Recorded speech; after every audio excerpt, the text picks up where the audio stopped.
Welcome back to Dream Funders, where we hope to match local entrepreneurs with real-world investors. Right now, Danielle Rydberg is pitching a new invention that keeps your hands free even when you have to carry your coat. Have you ever left your coat in the car just so that you didn't have to lug it around a shopping mall? Let's see if any of our Dream Funders are ready to hook up with the Jaslyn. Who is ready to rock a hands-free lifestyle and look great doing it? And join me on this journey to make the Jaslyn a household name.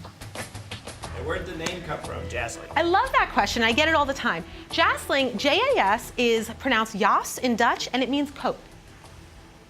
And then how much have you spent so far? So I've spent $14,000 of my own money, and that is mostly went to inventory, product development, my patent attorney, it is patent pending, and some marketing. And are you patenting the latch? You can't really patent an idea. So. Exactly. It is a design patent, but specifically this slider that goes up and down, it doesn't slide on its own. So that is the biggest part of this design that is, yes, that we wanted to protect with a patent. Is there any weight limit on this? So not that we know of, absolutely not. We have not tested it in great lengths, but it's certainly made to be very durable and strong. And you're targeting women? Well, girls? It was thoughtfully designed to be gender neutral. However, most of my customers are women, but not all of them. My husband frequently travels a lot for work, and he uses it at airports all the time. You know, you get stuck in an airport for several hours at a time, and you want to walk around and you have your carry-on luggage and maybe a cup of coffee. It's definitely a convenient product to have for both men and women. Tell us about how your sales have been, and when did you launch, and what were they? Sure.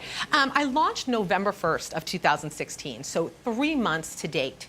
I launched on a website called Kickstarter.com, and we were successfully funded. We funded 120% of our goal. What was the goal?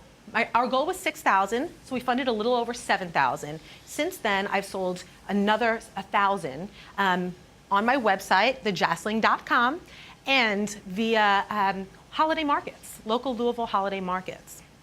What's the price point? Right now, it retails at $24.99. And it cost $8 to make. Ideally, I want to bring that cost down to $5, be able to wholesale it at $10, and retail at $19.99. That's my ideal goal, which I can easily do with ordering a little bit more product at a time. How much do you have to order to get that cost down? About 20,000 units. And you have a Chicago-based manufacturer that'll do this? I do, Chicago-based manufacturer, yes. Are you interested in taking overseas to manufacture if that can take that price point down and you can actually get it below $20? That is something I would definitely consider. I would consider it. You know, it is important. It was important for me to produce it here in the U.S., but it's also important to get it at a price point that's affordable to most of my customers. So that is definitely something I would consider. Well, we manufacture goods overseas, and a lot of times when I have to explain it, it's like, well, margins can add marketing jobs, development jobs, all kinds of different jobs to the global economy. So it's interesting that you say that, because $8 to me seems pretty high for that item.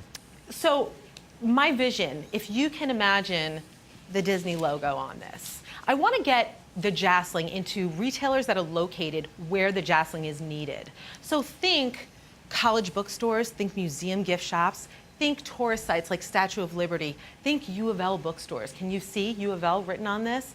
Disney written on this? So absolutely QVC is definitely, or HSN is where I want to see the Jaslyn, but those are other avenues. And like I said, I will move mountains to make that happen. You're not just investing in the Jaslyn, you're investing in me as an entrepreneur. So does anybody ready to invest?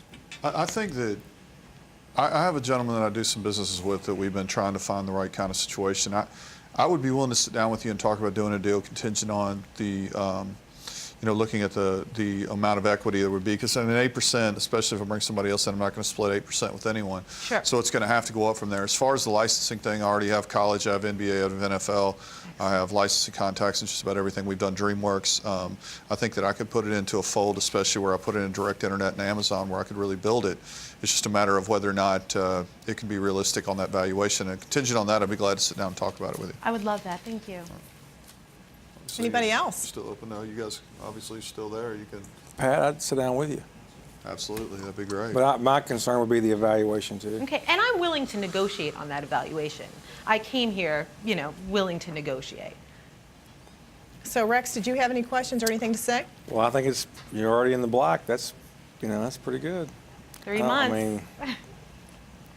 I mean, the reason why somebody like Rex would be great with me is because we have a 7-figure Amazon store already doing. We have a 7-figure website.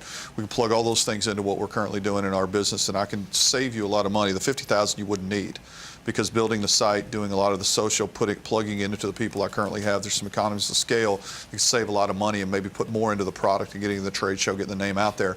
So what I would like to do is sit down, because I have extreme interest in it, and I would love to sit down with Rex and see if we can put something together and make it work. I'm going to take it home and let my wife Yes. tell me if we should follow up. Okay, that's great. That's excellent. Great idea.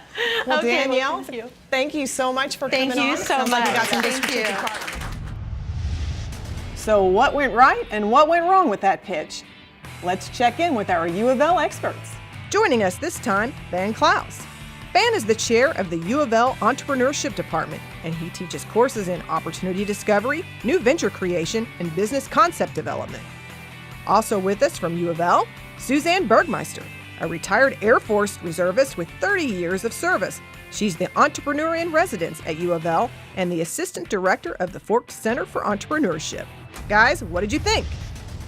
I gotta tell you, I could have used that Jasling. Last week I was in an airport flying back from Canada. I had my heavy winter coat, I had my laptop bag, I had my purse, I had my passport, I had a scarf, and when I went through security, I was dropping things left and right. If I'd have had the Jasling so that I could attach my coat, my trip would have been a lot less stressful. What do you think, Van? Suzanne, I like this founder. She has an educational background in this area in fashion and design. She took a real problem that she had experienced and talked with other women who were experiencing the same problem, and she developed this concept so that it meets the needs of all the people she had talked to. Another home run, in my opinion. We're backstage now at Dream Funders, and we're here with Danielle. So tell me, how did that go? Extremely well. Extremely well. In fact, I couldn't have asked for more. It went great. That's great. Is there anything you would have done differently? I don't think so. Okay. I really don't think so. I think I came prepared, and I think they liked the product. I think they did too. Congratulations, Thank Danielle. you so much. Great to Thank see you very much. That's all the time we have for this episode of Dream Funders. Join us again to see if we can make a match between a local entrepreneur and our panel of investors. I'm Melissa Fraser, and I hope to see you soon.